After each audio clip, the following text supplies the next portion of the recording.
Esto es Bajo la Mira Criminal. Aquí no hay especulación, hay hechos, expedientes y consecuencias. Casos reales, analizados con rigor. Abrimos el expediente. Durante años, esta historia pareció avanzar hacia una pregunta enorme. Si miles de armas cruzan la frontera, si terminan en manos del crimen organizado, y si el daño es real, entonces, ¿quién responde por eso? México llevó esa pregunta hasta el nivel más alto posible. La Corte Suprema de Estados Unidos. Pero aquí aparece lo verdaderamente incómodo. No era solo un caso sobre armas. Era un caso sobre poder, responsabilidad y los límites de la ley. Y al final, la respuesta no dependía de quién tenía el argumento más fuerte. Dependía de algo mucho más difícil de vencer. En el primer episodio vimos cómo comenzó la operación. En el segundo, cómo esa estrategia terminó convertida en escándalo. Y en el tercero, cómo México intentó mover la batalla del terreno político al terreno judicial. Pero ahora toca responder la pregunta más importante de toda la serie.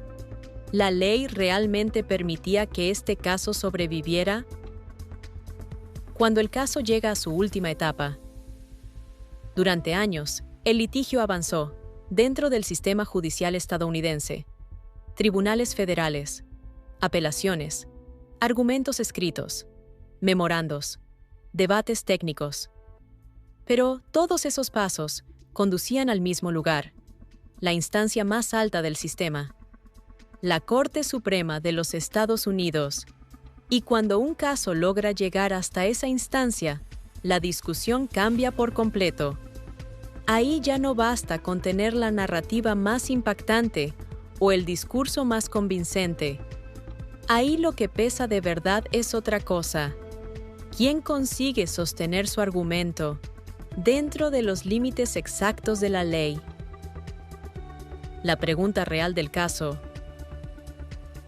La Corte no estaba obligada a decidir si el tráfico de armas existe. Eso, nadie lo discute. Tampoco tenía que decidir si la violencia en México es grave. Eso tampoco estaba en disputa. La pregunta era otra, mucho más estrecha, mucho más técnica, pero también mucho más decisiva. ¿Puede responsabilizarse civilmente a los fabricantes de armas por delitos cometidos con productos vendidos legalmente? La ley que define todo. Aquí es donde esta historia deja de ser solo una disputa entre México y los fabricantes, porque el verdadero protagonista de este episodio no es la demanda, es una ley aprobada en 2005, una ley diseñada precisamente para proteger a la industria armamentista frente a este tipo de litigios. ¿Por qué México creía que aún podía ganar? Si esa ley existía, entonces la pregunta lógica era otra. ¿Por qué México presentó la demanda? De todos modos, porque la ley tiene una rendija, una excepción, y toda la estrategia mexicana dependía de entrar por ahí. La idea era demostrar que los fabricantes no eran simples actores pasivos del mercado, sino participantes conscientes en un sistema que facilitaba ventas ilegales. Lo que México alegaba. México sostenía que las empresas no eran ajenas al problema, que su forma de distribuir, supervisar y comercializar armas ayudaba a que parte de ese flujo terminara alimentando al crimen organizado. Y aquí es donde la Corte resume, con bastante claridad, los tres grandes argumentos de la demanda. El momento en que la Corte empieza a cerrar la puerta. Pero una cosa es construir una narrativa potente, y otra muy distinta es lograr que sobreviva al filtro de la Corte Suprema. Aquí es donde el tribunal comienza a desmontar la lógica del caso, y lo hace a partir de un concepto clave: aiding and abetting, es decir, participar de manera consciente en la facilitación de una conducta ilegal.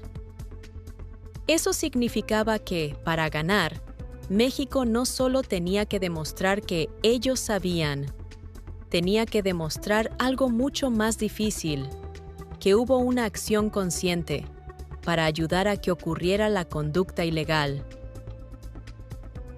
¿Por qué la Corte dice que eso no alcanza? Aquí es donde la Corte empieza a ser fríamente contundente. Dice, en esencia, sí, el problema puede existir. Sí, puede haber distribuidores problemáticos. Sí, puede haber armas desviadas.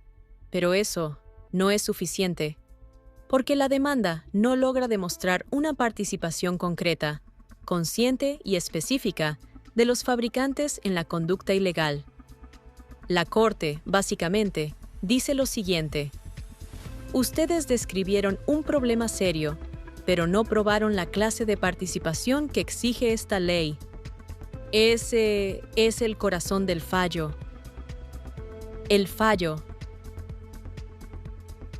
Y entonces, llega el momento decisivo.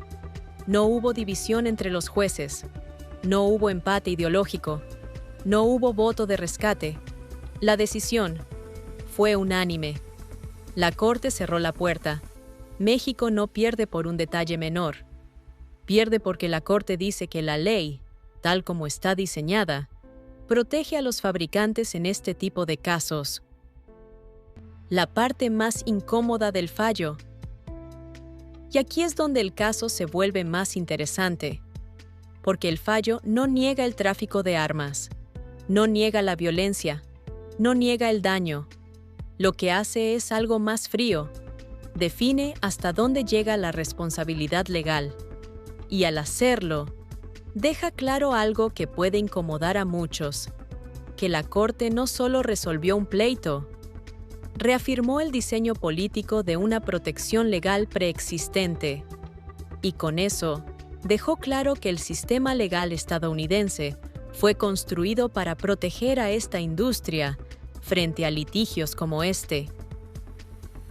La jueza Jackson deja una idea muy clara, que este tipo de demandas chocan con algo más grande que un solo caso, con la decisión del Congreso de proteger a la industria armamentista frente a litigios como este. Esta historia comenzó con una operación que pretendía rastrear armas. Después se convirtió en escándalo político. Luego, en una demanda internacional. Y finalmente, terminó en la Corte Suprema. El tribunal respondió la pregunta legal, pero dejó intacta la pregunta más incómoda. ¿Quién debe asumir la responsabilidad cuando un mercado legal termina alimentando un problema ilegal al otro lado de la frontera? La Corte dijo hasta dónde llega la ley, pero no resolvió hasta dónde llega la responsabilidad política, estratégica o moral de un sistema que sigue produciendo consecuencias fuera de su territorio. Y ahí está la parte más dura de toda esta historia, porque a veces el sistema sí funciona, solo que funciona exactamente como fue diseñado, y cuando eso pasa, lo legalmente correcto no siempre coincide con lo políticamente suficiente. Y con esto, llegamos al final de esta serie. Con esto, concluimos este episodio de Bajo la Mira Criminal. Suscríbete y activa las notificaciones. Hasta la próxima edición.